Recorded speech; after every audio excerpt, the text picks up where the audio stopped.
Jadi pemilu 2024 ini akan ada hat-trick. Hat-tricknya dari siapa? Dari Pak Prabowo. Tahu dong, Pak Prabowo sudah berkali-kali ikut dalam kontestasi Pilpres dan selalu menempati urutan kedua, runner up. Jadi sekarang dia ikut lagi. Keikutsertaannya sudah diumumkan kemarin ketika dia pidato di hadapan kader Gerindra. Dia menyatakan bahwa ini pada pemilu 2024 dia mau maju lagi.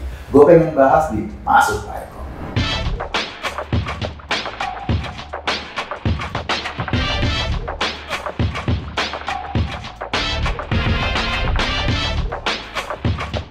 Pak Prabowo kita tahu adalah orang yang sangat berpengalaman dalam soal jadi capres. 2 kali jadi capres, 1 kali jadi cawapres, tetapi memang ketika dia ikut pemilu prestasinya selalu nomor 2. Nomor 2 bukan prestasi yang jelek loh. Kalau lo misalnya ikut lomba balap lari, prestasi nomor 2 itu diapresiasi. Kalau di kelas juara 2 itu termasuk orang pinter. Nah, Prabowo itu memang selalu punya prestasi di runner up. Pemilu berikutnya atau pemilu 2024 dia kayaknya bisa maju lagi.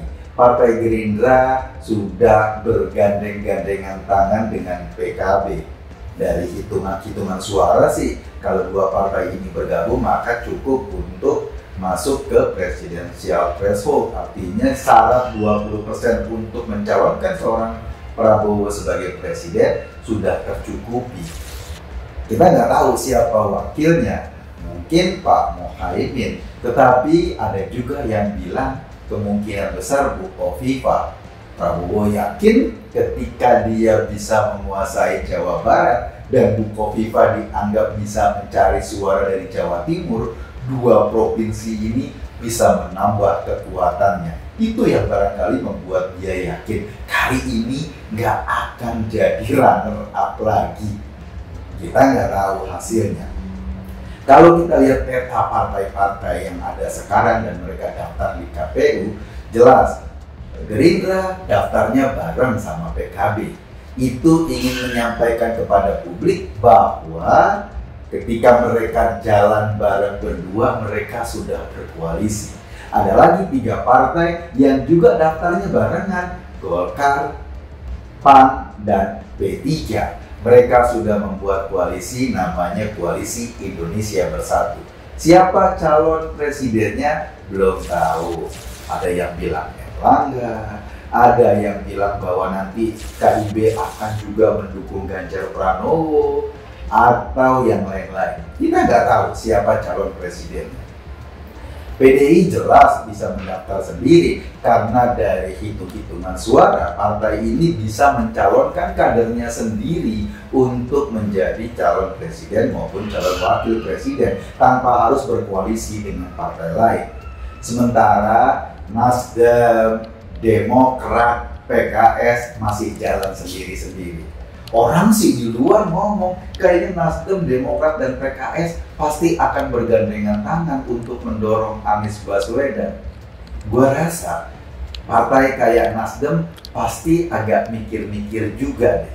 Hitung-hitungannya begini, hitung-hitungannya yang diuntungkan kalau seandainya Anies didorong dan efek ekor jas kepada partai itu lebih menguntungkan PKS. Asumsinya karena Anies akan membawa isu agama, atau kalaupun dia nggak membawa isu agama, setidaknya para pendukungnya itu sudah mulai memainkan isu agama sehingga Anies distigma sebagai orang yang akan membawa aspirasi politik kelompok agama tertentu. Kalau ngomong soal agama, pasti Nasdem nggak banyak diuntungkan dari politisasi agama. Yang diuntungkan ya PKS. Jadi kayak dorong mobil mogok, nanti ketika sudah jadi malah PKS yang akan mendapat limpahan suara. Itu yang barangkali membuat Nasdem maju, mundur, cantik.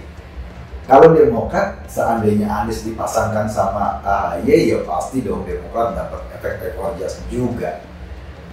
Di PDI Perjuangan, di KIB yang belum punya calon presiden definitif, orang-orang sering bicara soal Ganjar Pranowo.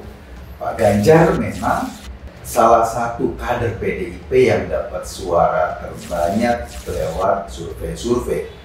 Survei-surveinya selalu menempatkan dia pada 3 besar, Ganjar, Prabowo, Anies, Baswedan.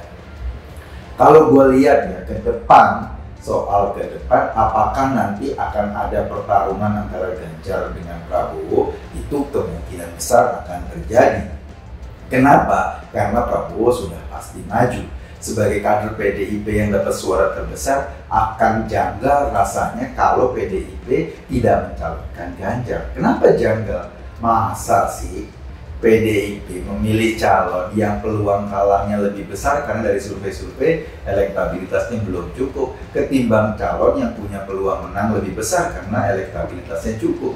Dan peluang menang lebih besar itu, atau katakanlah calon yang punya elektabilitas cukup, ya adalah Ganjar Pranowo. Gua nggak ngebahas tentang itu semua secara detail, tapi ingin gue katakan begini. Berkali-kali Pak Jokowi ngomong ke kita bahwa dunia menghadapi problem pangan di masa depan. Kemarin kita mendapat semacam apresiasi dari sebuah lembaga penelitian atau lembaga riset bahwa Indonesia sudah punya kemampuan untuk swasembada beras.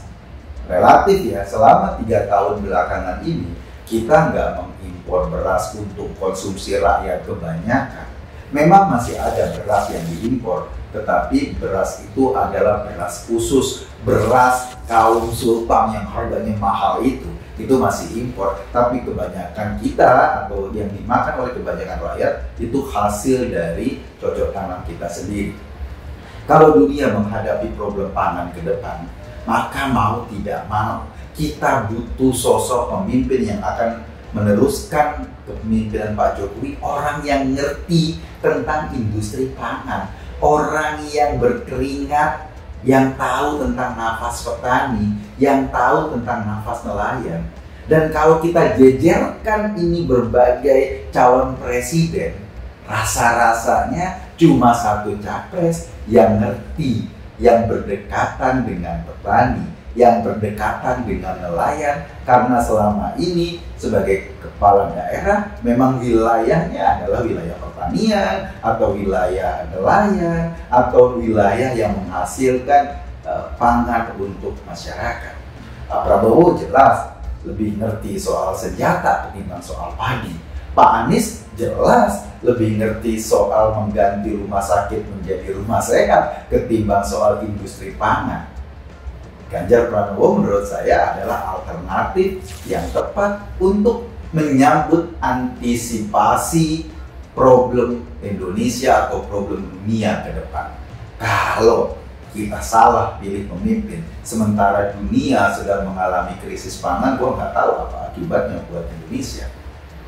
Kita sih berharap nanti pada 2024 pemilu jalannya santai. Nggak ada lagi orang yang jualan ayat sama mayat.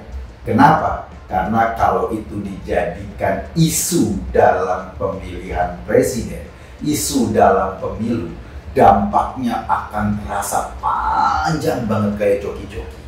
Panjang banget sampai selesai pemilu, konflik masih akan terus terpelihara di masyarakat. Satu-satunya cara agar bangsa ini bisa terus melangkah maju, meninggalkan politisasi agama yang kebablasan, meninggalkan politik identitas yang akan merusak. Dan perlu dicatat, siapa yang pernah memainkan politik identitas secara kebablasan, sebetulnya dia hanya mau berkuasa tapi gak mikirin masa depan bangsa. Gue Kebendani di acara Masuk Pak. Terima kasih. Cita-cita kita di tahun 2045, 1 abad Indonesia merdeka, mestinya insya Allah Indonesia telah keluar dari jebakan pendapatan kelas menengah. Indonesia telah menjadi negara maju dengan pendapatan 320 juta rupiah per kapita per tahun, dengan kemiskinan mendekati 0%. Kita harus menuju ke sana.